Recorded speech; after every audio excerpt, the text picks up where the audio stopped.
Ben 752 trapianti in un anno, di cui 360 reni, 72 cuori, 193 fegati, 15 pancreas e 54 polmoni. Eccola la sanità del Veneto che funziona, una macchina sempre in funzione giorno e notte, Natale e Pasqua.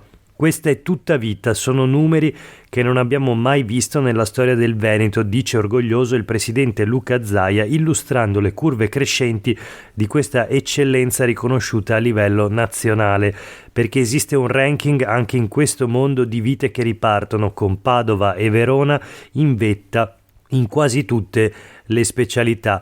Padova al primo posto per i trapianti di rene e di polmone, al secondo per il pancreas, al quarto per il fegato, al terzo per il cuore, con Verona che segue pochi scalini sotto. Questo è Sveglia Veneto, il primo podcast dedicato all'informazione vista da nord-est. Io sono Jack Calcetto, oggi è venerdì 19 gennaio 2024, la prima notizia del giorno riguarda la sanità pubblica del Veneto e in questo caso le sue eccellenze.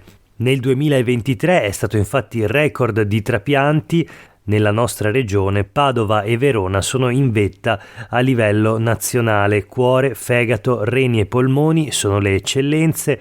Lo leggiamo sulle pagine dei quotidiani del gruppo NEM nell'articolo di Enrico Ferro, dove tuttavia, assieme all'elenco dei risultati positivi e delle vite in questo modo salvate, c'è un allarme lanciato dal centro regionale per i trapianti. Anche noi abbiamo problemi d'organico, insomma una crisi, quella legata alla carenza di medici, infermieri e altre figure professionali e sanitarie nelle strutture appunto del servizio sanitario regionale, che colpisce anche il centro per i trapianti.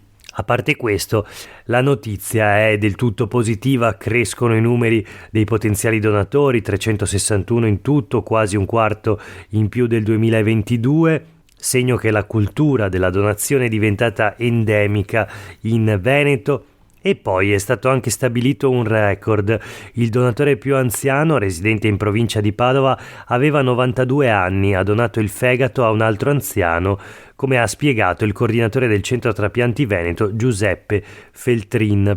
Questa branca della sanità veneta è diventata un'eccellenza anche grazie ai medici che ogni giorno prestano la loro opera, istruendo a dovere altri giovani medici che un giorno dovranno portare questo importante testimone. Leggiamo sempre nell'articolo di Enrico Ferro: il professor Gino Gerosa per il cuore, il professor Umberto Cillo per il fegato, il professor Federico Rea per i polmoni, solo per citare alcuni esempi.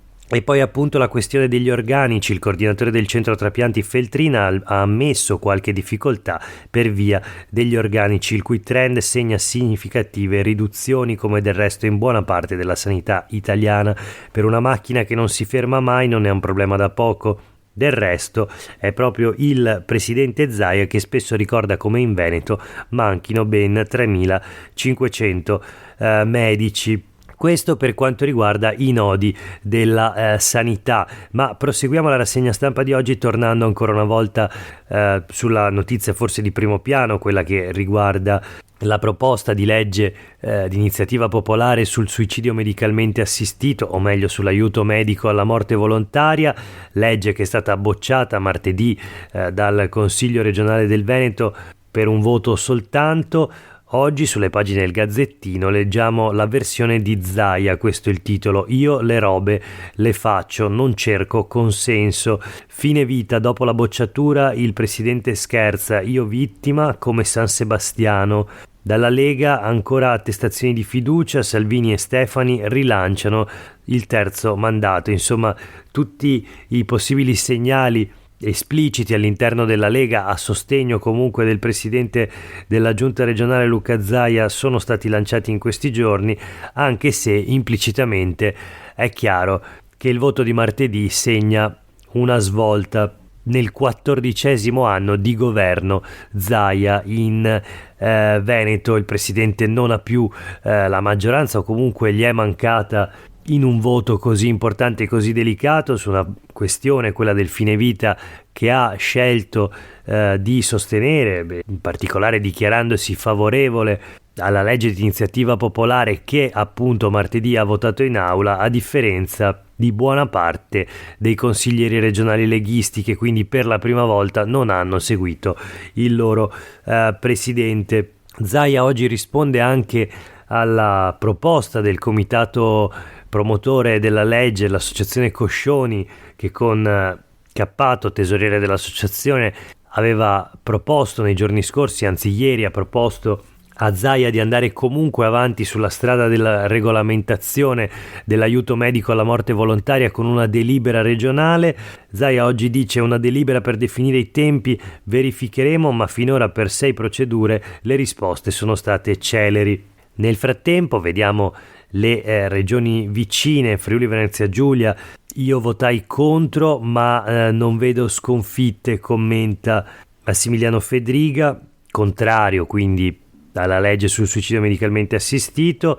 E invece leggiamo anche che il testo è stato depositato in Regione Lombardia e il prossimo voto invece è atteso in Emilia Romagna. L'associazione Coscioni ribadisce che la battaglia non si ferma e continua nelle regioni e poi a livello nazionale naturalmente.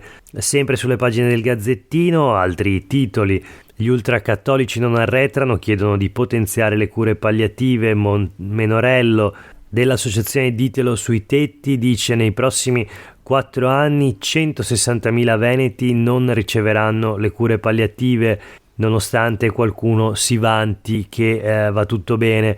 L'assessora regionale Elena Donazzan di Fratelli d'Italia parla di una totale insufficienza, e poi anche il leghista Finco attacca Coscioni e radicali che vogliono un diritto di morte.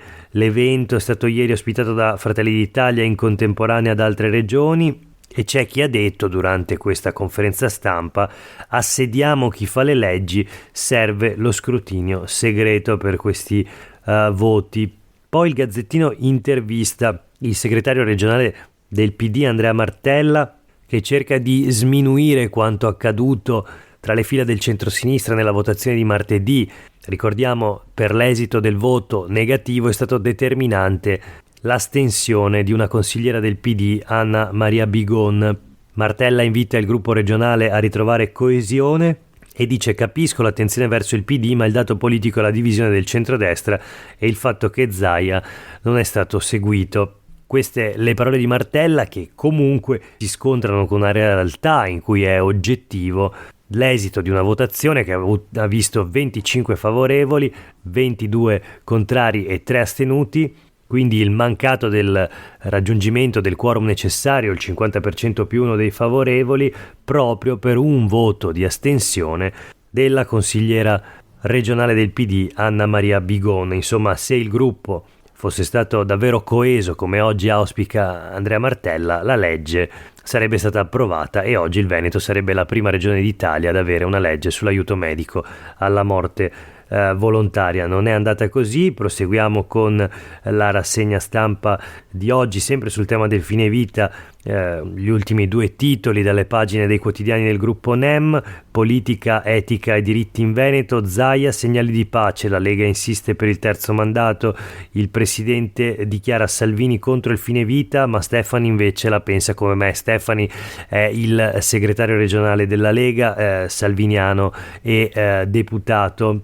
Proprio lui ha depositato il testo di legge per estendere il limite dei mandati dei presidenti di regione.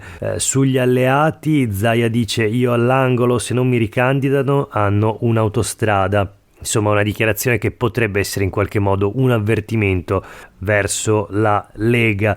Nel centrosinistra invece la crisi nel PD, Alessia Rotta, direzione regionale subito, l'esponente del PD di Verona chiede un confronto aperto. Intanto oggi c'è il primo faccia a faccia tra consiglieri e Martella. C'è anche naturalmente chi nel Partito Democratico prende le parti e la difesa di Anna Maria Bigon. Sono Giampiero Dalla Zuanna e Paolo Giaretta, già senatori del PD, che dicono no al linciaggio mediatico per Anna Maria Bigon. Infine vediamo ancora i promotori, l'associazione Coscioni, fine vita, lo scontro non si placa, Cappato riparte dalla Lombardia, convegno a Belluno. della consulta di bioetica, immorale e dittatoriale lo stop del legislatore a queste istanze. E nel frattempo a riportare in consiglio regionale la voce dell'associazione Coscioni è la consigliera Elena Ostanel del movimento civico Il Veneto che vogliamo, sia la giunta regionale dice a regolamentare la materia, esattamente quello che ieri proponeva proprio Marco Cappato, tesoriere dell'associazione Luca Coscioni. Ma ora voltiamo pagina e chiudiamo la rassegna stampa di oggi con due notizie flash, entrambe sulle pagine del Corriere del Veneto. La prima da Belluno: Bob, arriva l'offerta di Pizzarotti, il CIO si oppone ma si va avanti. Dal colosso delle costruzioni l'unica proposta per la pista, Zaia dice bene purché serva per i giochi. Rapidamente riassunto della vicenda: il primo bando di gara per realizzare lo sliding center di Cortina scadeva a luglio, nessuna offerta presentata. Simico, la società infrastrutture, ha avviato una procedura a evidenza pubblica, anch'essa senza alcuna offerta da parte delle imprese che erano state invitate. Le opzioni sul tavolo erano quindi St. Moritz, Cesana in provincia di Torino e Cortina. Simico e governo fanno il terzo tentativo per la pista da bob a Cortina. Ieri è arrivata la prima offerta. Il commento politico: Luana Zanella dei Verdi, deputata, dice è l'arroganza del potere, la pista si farà comunque con i soldi pubblici, roba da regime. L'opera infatti è stata duramente criticata dalle associazioni ambientaliste ma anche dalle popolazioni locali. L'ultima notizia di oggi riguarda l'autonomia, rush finale in Senato, questo è il titolo sul Corriere del Veneto. I paletti di Fratelli d'Italia non sarebbero dilatori, voto finale martedì dopo i 300 emendamenti, Calderoli ribadisce la legge non dividerà il paese. Nel frattempo i tecnici sono ancora al lavoro per fissare i costi standard, il problema sono le casse vuote dello Stato e il finanziamento dei LEP, i livelli essenziali delle prestazioni, dubbi sul via libera alla riforma, troppi gli ostacoli. E nel frattempo in tutto il paese ci sono manifestazioni contro la legge che è già stata definita Spacca Italia. Per oggi è davvero tutto, grazie per aver ascoltato questa puntata di Sveglia Veneto, a tutte e tutti voi una buona giornata e un buon fine settimana.